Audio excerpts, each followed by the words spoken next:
ঘোষণা করেছেন যারা মুসলিম, যারা মুমিন, যারা মুসলিম, যারা মুমিন, আমি আল্লাহ পাক জানিয়ে দিলাম পৃথিবীর জমিনে তোমরা যারা পৃথিবীতে বিচরণ করবে, আমি আল্লাহ পাক জানিয়ে দিলাম সব গুনাহ তোমাদের মাফ করে দিতে পারি। তুমি চুরি করেছো রাতের অন্ধকারে, চুরির গুনাহটা আমি আল্লাহ মাফ করে দিতে পারি। রাতের বেলা পরের গাছের আম পেড়েছো চুরি করে, এই চুরির গুনাহটা আমি আল্লাহ হয়তো মাফ করে দিতে পারি।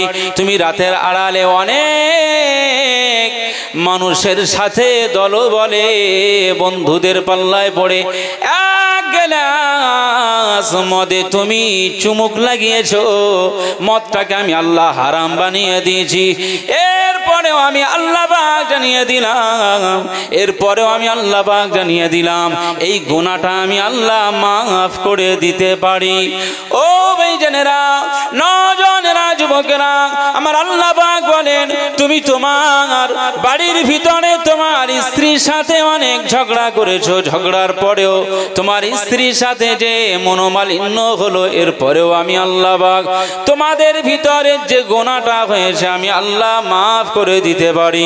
তবে আমি আল্লাহ পাক জানিয়ে দিলাম লা ইয়াগফিরু আন ইউশরাকা বিহি, পৃথিবীর জমিনে কেউ যদি আমার সাথে শরীক করে, আমার সাথে অংশীদারি করে, আমার সাথে শরীক করে, আমার সাথে অংশীদারি করে, আমি আল্লাহ পাক জানিয়ে দিলাম আল্লাহর আসনে যদি কাউকে বসিয়ে দেওয়া হয়, আমি আল্লাহ পাক এই অংশীদারি করবার কারণটা আমি আল্লাহ পছন্দ করি না। আমি আল্লাহ পাক জানিয়ে দিলাম কেউ যদি পৃথিবীতে শিরিক করে, আমি আল্লাহ শিরিকের গুনাহটা মাফ করতে পারি না। লা ইয়াগফিরু আন ইউশরাকা বিহি, পৃথিবীতে যদি কেউ শিরিক করে আমি আল্লাহ শিরিকের গুনাহ মাফ করব না। সরস্বতী পূজার হাই স্কুলে, ভগবানপুর হাই স্কুলে, এই ছয়ানি গ্রামের মেয়ে 9-10 মেয়েরা শাড়ি পরে কি ভগবানপুর স্কুলে গেছিল না? যায়নি? সরস্বতী পূজা উপলক্ষে না গেলে আলহামদুলিল্লাহ, আর যদি গিয়ে থাকে ওই মেয়েটা বেঈমান হয়ে গিয়েছে। কোন ছেলে যদি ওই পূজাতে অংশগ্রহণ করে ওই ছেলেটা বেঈমান হয়ে গিয়েছে। আবার কালেমায় রদ্দ কুফার পড়ে, তওবা পড়ে, আবার ইমানের কালেমা পড়ে মুসলমান হতে হবে, তাহলে ওর কবরে জানাজা দেওয়া যাবে। ভাই দুঃখের বিষয়, আমরা অনেক মানুষ নামের পরে ইসলাম রয়েছে, নামের পরে মোল্লা রয়েছে, নামের পরে হাকিম রয়েছে, এমন কিছু মানুষ সে যত বড়ই দরজার মানুষ হোক না কেন, সম্প্রীতির বার্তা দেওয়ার নামে যদি সরস্বতীর কাছে বলে যে আমরা এই জায়গায়, এই ভাঙড়ে, এই এলাকায় আমি শান্তি চাই, সরস্বতীর কাছে যদি সে দাবি করে, ভাই নামের পাশে ইসলাম মোল্লা যাই থাকুক না কেন সে আর মুসলিম থাকবে বলে মনে হয়? এই সবাই জোরে বলুন। ও জানাজা দেওয়ার কোনো প্রয়োজন নয়, একদম ডাইরেক্ট খুঁড়ে কবরে, কবর নয় এমনি ডাইরেক্ট সার গাদায় খুঁড়ে পুঁতে দিতে হবে।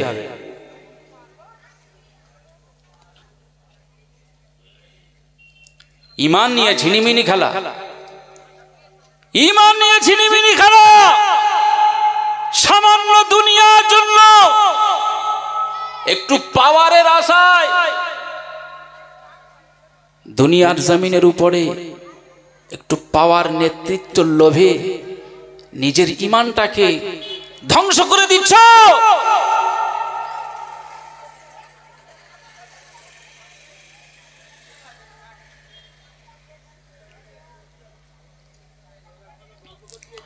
হক প্রতিষ্ঠার জন্য আল্লাহ পাক আল্লাহর নবীকে বললেন, আমার হাবিব, আমার পেয়ারা, কাফের বেঈমানেরা আপনার কথা মানবে না, কাফের বেঈমানদের সাথে যুদ্ধের তোড়জোড় শুরু করে দাও, ওরা আপনার সাথে যুদ্ধ করতে চায়।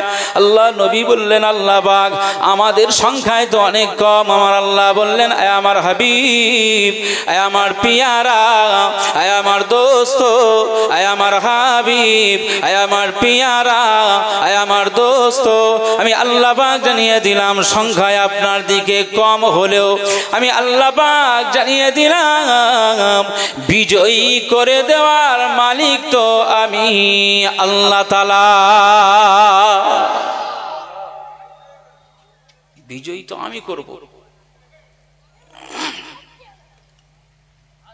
পাওয়ার বদরের ময়দানে আল্লাহর নবীর 313 জন সাহাবী ছিল।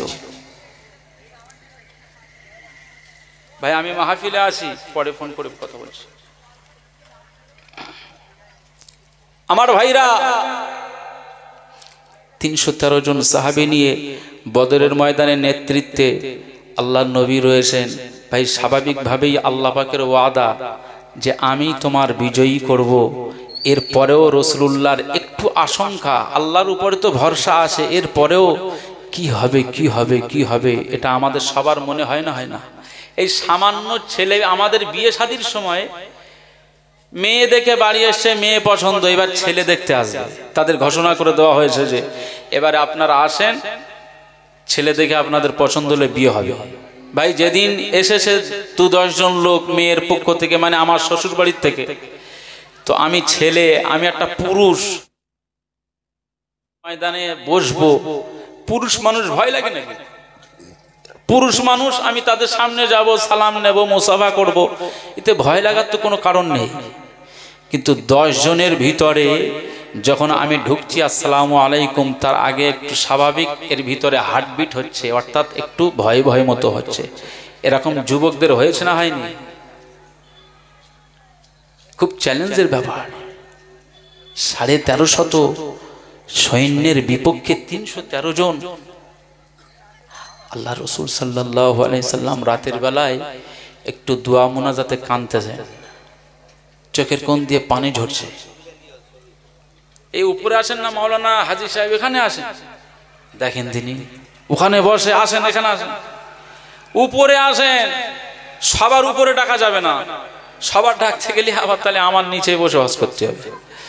তো কিছু কিছু মানুষ, আপনি আলেম মানুষ, উপরে বসে। আমার ভাইরা, আল্লাহ নবী রাতের বেলায় কাঁদছেন। হযরতে আবু বকর সিদ্দিক রাদিয়াল্লাহু আনহু বলছেন, ইয়া রাসূলুল্লাহ, ইয়া হাবিবাল্লাহ, আপনি কাঁদছেন কি জন্য? আল্লাহ তো বিজয়ী ঘোষণা দিয়েছে, আপনি কাঁদছেন কেন? আল্লাহ নবী বলছেন, আমি কেঁদে, ভাই কেঁদে কেঁদে কাউকে খুশি করা যায় কিনা? ছেলে কাঁদলে মা খুশি হয়, মা তার আবদার পূরণ করে। রাসূলুল্লাহ আল্লাহ পাকের যে দিওয়ানা, আল্লাহর যে,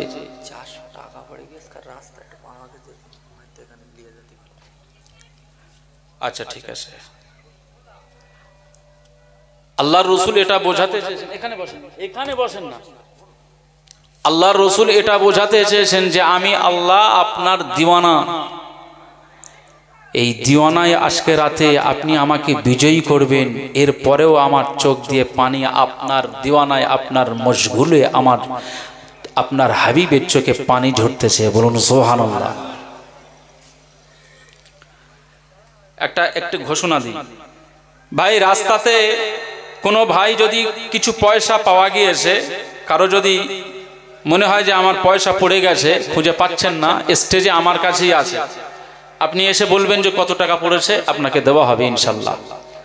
আমার কাছে টাকাটা দিয়ে গিয়েছে কমিটির ভাইরা, কোনো ব্যক্তি যদি টাকা পড়ে থাকে, আসেন, এখানে আছে আমার কাছে, আপনারা নিয়ে নেবেন। আমার ভাইরা, তো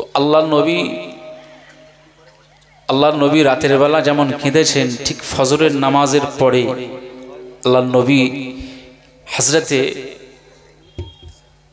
সাদ বিন আবি ওয়াক্কাস রাদিয়াল্লাহু আনহুকে বললেন যে যুদ্ধের বিবরণটা একটু আমার সাহাবীদের কাছে পৌঁছে দাও, ঠিক এইভাবে হবে, কোন জায়গায় কে দাঁড়াবে, কোন জায়গা দিয়ে কে ঘায়েল করবে, আমার সাহাবীদের মাঝে এই বর্ণনাটা তুমি করে দাও। সাদ বিন আবি ওয়াক্কাস রাদিয়াল্লাহু আনহু এই বদরের ময়দানে ঠিক সাহাবীদের কাছে ঘোষণা দিচ্ছে।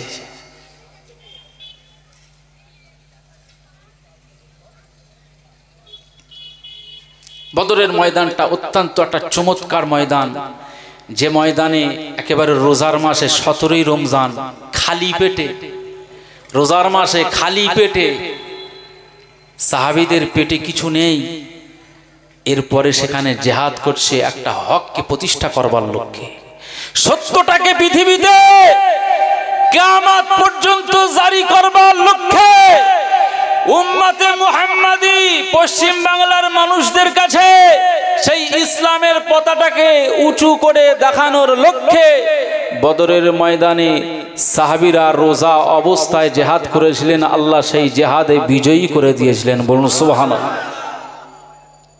আর তোমার দ্বারাই আজকে, আমার দ্বারাই আজকে ইসলাম শেষ হতে চলেছে।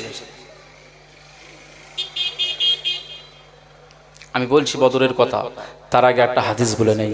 আল্লাহ নবী দিন ও দুনিয়ার বাদশা হাবিবুল্লাহকে, নবী জনাবে মুহাম্মদুর রাসূলুল্লাহকে সাল্লাল্লাহু আলাইহি ওয়াসাল্লাম পাক জবানে জানিয়ে দিয়েছে, লা তাকুমুস সাআতু হাত্তা তালহাকা কাবাইলু মিন উম্মতি বিল মুশরিকিন। আল্লাহ নবী বললেন, ও সাহাবীরা, আমি রাসূলুল্লাহ সাল্লাল্লাহু আলাইহি ওয়াসাল্লাম জানিয়ে দিলাম, একটা সময় আসবে, একটা যুগ আসবে, একটা পিরিয়ড আসবে, যে পিরিয়ডে, যে জামানাতে এমন একটা সময় আসবে আমার উম্মতের ভিতর থেকে কিছু কিছু মানুষ মুশরিকদের খুশি করার জন্য, মুশরিকদের খুশি করবার জন্য আমার উম্মতের ভিতর থেকে তাদের দলে শরীক হবে, তাদের দলভুক্ত হয়ে যাবে। বরং তাদের দলভুক্ত হয়ে শুধু ক্ষান্ত থাকবে না, সম্প্রীতির নামে তারা হাত্তা ইয়াবুদুল আওসান, তারা ওই তাদের সরস্বতী ঠাকুরের সামনে প্রণাম করবে।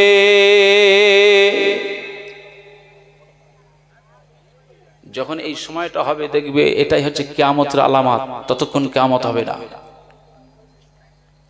এই সরস্বতী পূজাতে আমাদের নিকটের একটা হাই স্কুলের কথা বলছি, সেখানে মুসলমান একটা মেয়ে, সম্ভবত 11-12 পড়ে, একটা মেয়ে, ডক্টরের একটা মেয়ে, সে ওই ফুল টুল নিয়ে সরস্বতী পূজা, সরস্বতী ঠাকুরের সামনে দিচ্ছে।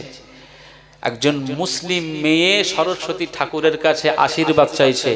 ভাই, হিন্দু ভাইদের কাছে এটা বিদ্যা দেবী, অর্থাৎ বিদ্যা ওখান থেকে পাওয়া যায় তাদের ধারণা, কিন্তু আমাদের ধারণা কি? আল্লাহর পক্ষ থেকে। তো আমাদের ধারণা কি? আল্লাহর পক্ষ থেকে। আল্লাহ রসুল তার সাহাবী হযরত আব্দুল্লাহ ইবনে আব্বাসের জন্য দোয়া করেছেন, আল্লাহুম্মা ফাক্কিহহু ফিদ্দীন, আল্লাহুম্মা আল্লিমহু ফিদ্দীন।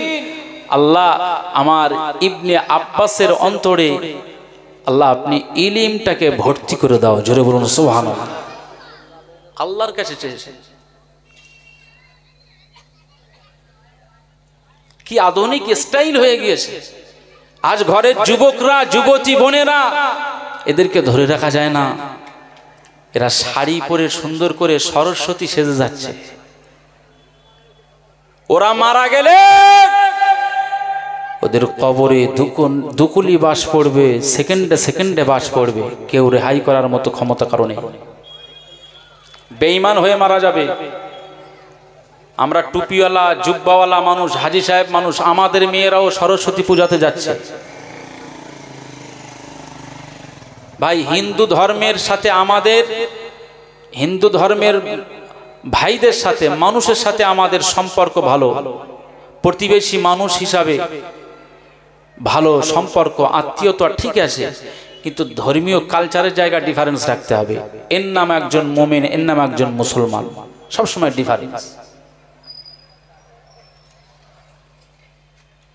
কোনো একজন নেতা সরস্বতীর কাছ থেকে সাংবাদিকরা জিজ্ঞাসা করছে যে তুমি কি আজকে চাইলে? বললো ওই নেতাটা বলছে যে আজকে আমার সরস্বতীর কাছে এটাই চেয়েছি যে আমাদের ভাঙড়ের সব অশান্তি যেন শান্তি নেমে আসে। বলুন নাউজুবিল্লাহ।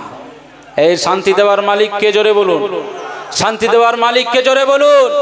ওই সমস্ত বেঈমান লিডারদের পিছনে, ওই সমস্ত বেঈমান নেতৃত্বদের পিছনে কোনো মুসলমান থাকতে পারে না। দুনিয়ার সামান্য স্বার্থ সিদ্ধির জন্য যা ইচ্ছা তাই করবে। আমরা আলেম ওলামারা বললেই বলবে বেশি বুঝে গিয়েছে। এই ইসলামে পেশাব ফেরার পদ্ধতি দিয়েছে না দেয়নি? ইসলামে পায়খানায় যাওয়ার দোয়া আসে না নেই? শোবার দোয়া আছে না নেই? বালিশে ঘুমানোর দোয়া আছে না নেই? ঘুম থেকে ওঠার পদ্ধতি দিয়েছে না দেয়নি? ইসলামে আছে না নেই? ইসলামে যদি পেশাব ফেরার দোয়া বলতে পারে, রান্না করার পজিশনটা বলতে পারে, খাওয়ার দোয়া যদি শেখাতে পারে, ইসলাম রাজনীতিটা কি শেখাতে পারে না? না। আমরা গোটা ভারতবর্ষের মানুষ, হিন্দু মুসলিম একই প্ল্যাটফর্মে থেকে মানব সম্পদকে বাঁচাবো, এই লক্ষ্যে এগিয়ে যেতে হবে। কিন্তু আমি আমার ধর্মকে বিসর্জন দিয়ে, ঈমানকে ধ্বংস করে আমি আল্লাহকে ভুলে গিয়ে নিজের দুনিয়া হাসিলের জন্য কোনো পলিটিক্যাল জায়গায় আমি দাঁড়াতে পারি না। বলুন নাউজুবিল্লাহ।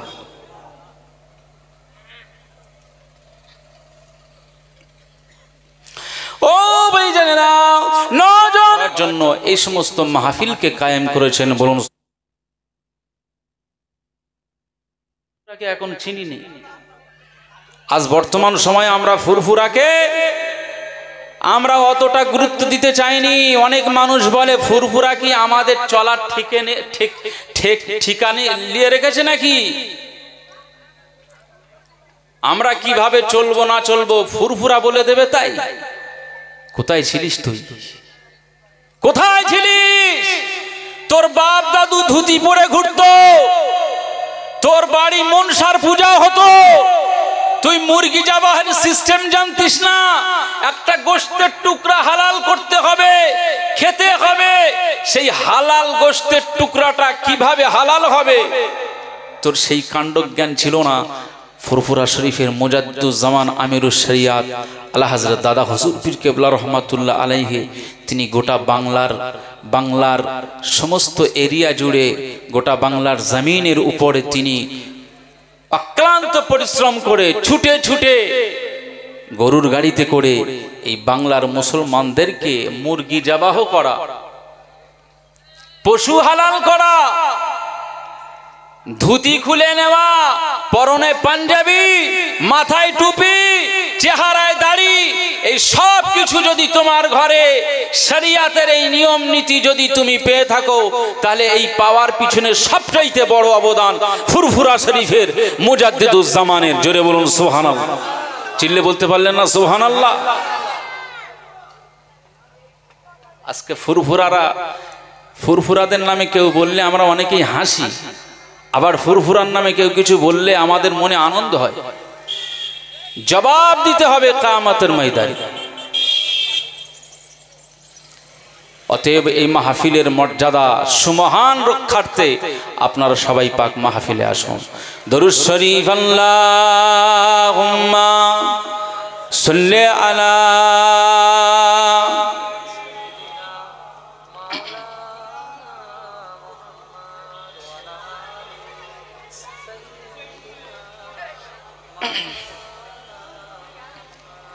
नूर का सागर नूर के में है, नूर का झलका जाम, मदीना तुझे सलाम, मदीना तुझे सलाम। नूर का सागर नूर के में है, नूर का झलका जाम, मदीना तुझे सलाम, मदीना तुझे सलाम। साहिल रहमत पर नहीं होगा, साहिल रहमत पर नहीं होगा कोई भी तशना काम, मदीना तुझे सलाम, मदीना तुझे सलाम। बोले ना सुभानअल्लाह, चिल्ला है ना सुभानअल्लाह। रोज क़यामत का वो सूरज हमको क्या झुलसाएगा, खुद ही डूबा जाएगा, खुद ही डूबा जाएगा। शाफ़ाए महशर के दामन में, शाफ़ाए महशर के दामन में, शाफ़ाए महशर के दामन में करेंगे हम आराम, मदीना तुझे सलाम, मदीना तुझे सलाम, मदीना तुझे सलाम, मदीना तुझे सलाम। नूर के सागर, नूर के मैं है, नूर का झलका जाम, मदीना तुझे सलाम, मदीना तुझे सलाम। जुल्फ़े मुअम्बर की छाओं में, जुल्फ़े मुअम्बर की छाओं में रात संवरती रहती है, सुबह निकलती रहती है, सुबह निकलती रहती है। रोए नबी के सदक़े में गए, रोए नबी के सदक़े में गए, रोशन सुबह शाम, मदीना तुझे सलाम, मदीना तुझे सलाम। नूर का सागर, नूर के मैं है, नूर का झलका जाम, मदीना तुझे सलाम, मदीना तुझे सलाम। अल्लाहुम्मा सल्ली अला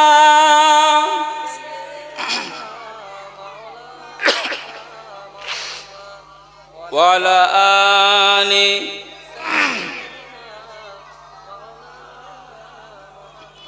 नाम नबी का हम लेते हैं, नाम नबी का हम लेते हैं, हासिद क्या जल जाते हैं, माथे पर बनाते हैं, माथे पर बनाते हैं। जरूर हवे नहीं, नारे तकबीर। नाम नबी का हम लेते हैं, हासिद क्या जल जाते हैं, माथे पर बनाते हैं, माथे पर बनाते हैं। दिल की तख्ती पर लिखते हैं, दिल की तख्ती पर लिखते हैं, दिल की तख्ती पर लिखते हैं हम अपने नबी का नाम। मदीना तुझे सलाम, मदीना तुझे सलाम। नूर का सागर, नूर के मैं है, नूर का झलका जाम, मदीना तुझे सलाम, मदीना तुझे सलाम। साहिल रहमत पर नहीं होगा, साहिल रहमत पर नहीं होगा कोई भी तशना काम, मदीना तुझे सलाम, मदीना तुझे सलाम। सहर नबी का हर जर्रा सूरज को आँख दिखाता है, किस्मत पे इतराता है, किस्मत पे इतराता है। प्यारे नबी के सदक़े में गए, प्यारे नबी के सदक़े में गए, तुझको हसीने इनाम, मदीना तुझे सलाम, मदीना तुझे सलाम। नूर का सागर, नूर के मैं है, नूर का झलका जाम, मदीना तुझे सलाम,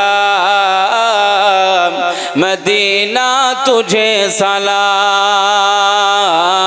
अल्लाहुम्मा सल्ली अला सय्यिदिना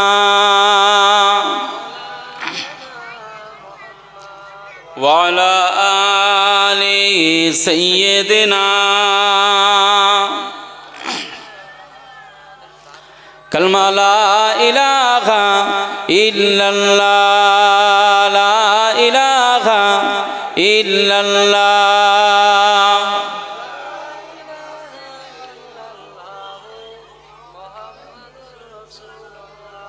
সবাই পড়েন হাসবি রব্বি জাল্লাল্লাহ মা ফি কলবি গায়রুল্লাহ নূর মুহাম্মদ সাল্লাল্লাহ লা ইলাহা ইল্লাল্লাহ, লা ইলাহা ইল্লাল্লাহ, লা ইলাহা ইল্লাল্লাহ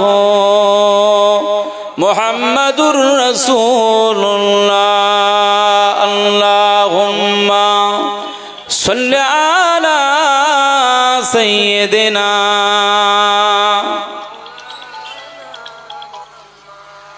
ওয়া আলা আলি। হ্যাঁ ভাই পরে কথা বলছি আমি, মাহফিল আছে। قال الله تعالى في كلام المجيد والفرقان الحميد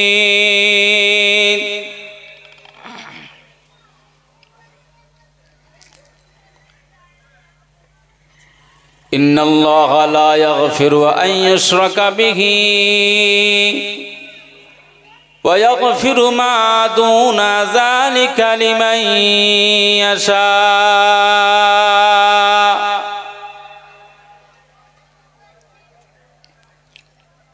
وقال رسول الله صلى الله عليه وسلم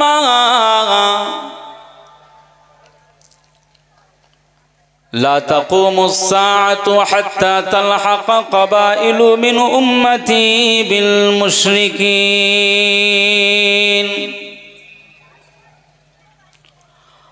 وحتى يعبدوا الأوثان وقال رسول الله صلى الله عليه وسلم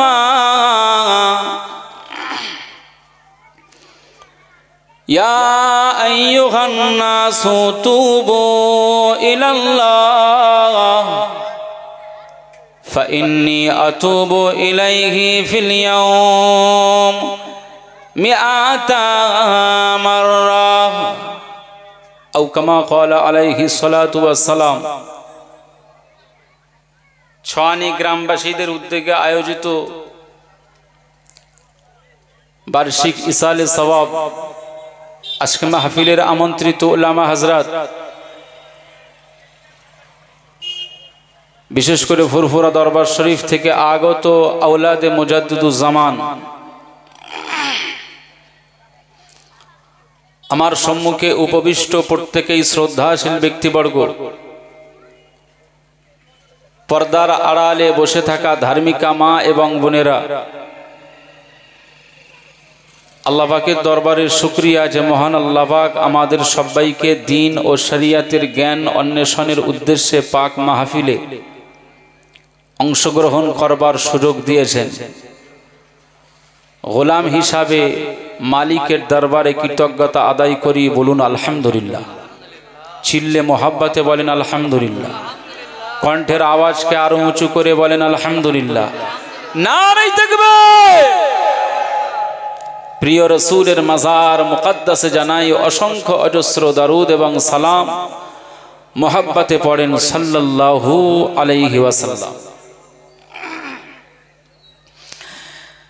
ভাই, আমি কখনো কখনো আলোচনা করি অনেক ঝাল ঝাল মতো লাগে, আবার কখনো আলোচনা করার ক্ষেত্রে অনেক মিষ্টি আলোচনা হয়।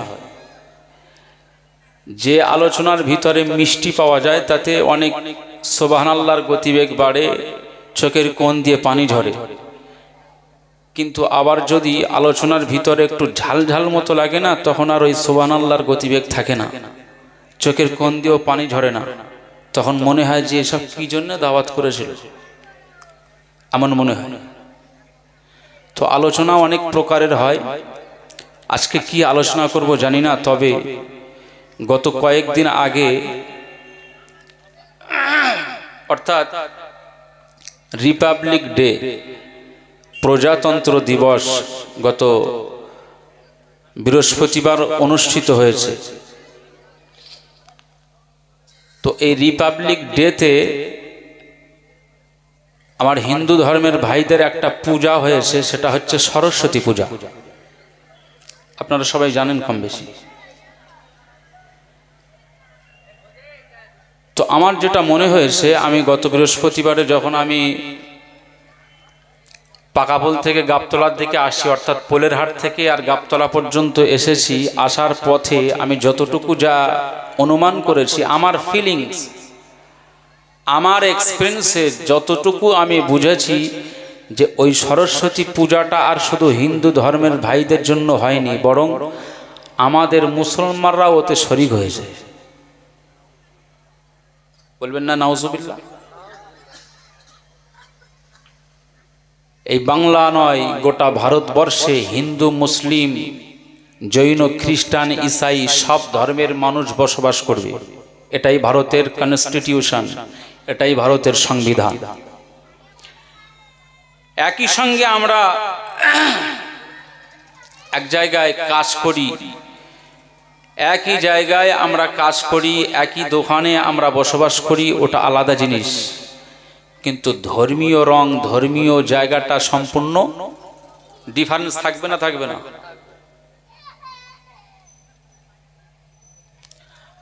আর এই পৃথিবীতে আল্লাহ ইসলামকে প্রতিষ্ঠিত করবার লক্ষ্যেই কিন্তু পৃথিবীতে যুগ যুগ ধরেই কিন্তু একটা করে প্রতিনিধি, দুটো করে প্রতিনিধি, কখনো তিনটে চারটে মানব গোষ্ঠীর ভিতরে আল্লাহ তার তাওহীদের দাওয়াতটা দেওয়ার জন্য পৃথিবীতে নবী পয়গম্বরদের প্রতিনিধি হিসাবে পাঠিয়েছিলেন। বলুন সুবহানাল্লাহ। আচ্ছা, হক প্রতিষ্ঠা করতে যে, সত্যটাকে প্রতিষ্ঠা করতে যে মহান মালিকের, তিনি যে খালিক, তিনি যে স্রষ্টা, তিনি যে মালিক, লা ইলাহা ইল্লাল্লাহ, আল্লাহ ব্যতীত কোনো উপাস্য নেই, এই কথাটা প্রতিষ্ঠা করতে যে প্রত্যেক নবী রসুলদের পৃথিবীতে ষড়যন্ত্রের ভিতরে পড়েছিল না পড়েনি? মার খেয়েছিল না খায়নি?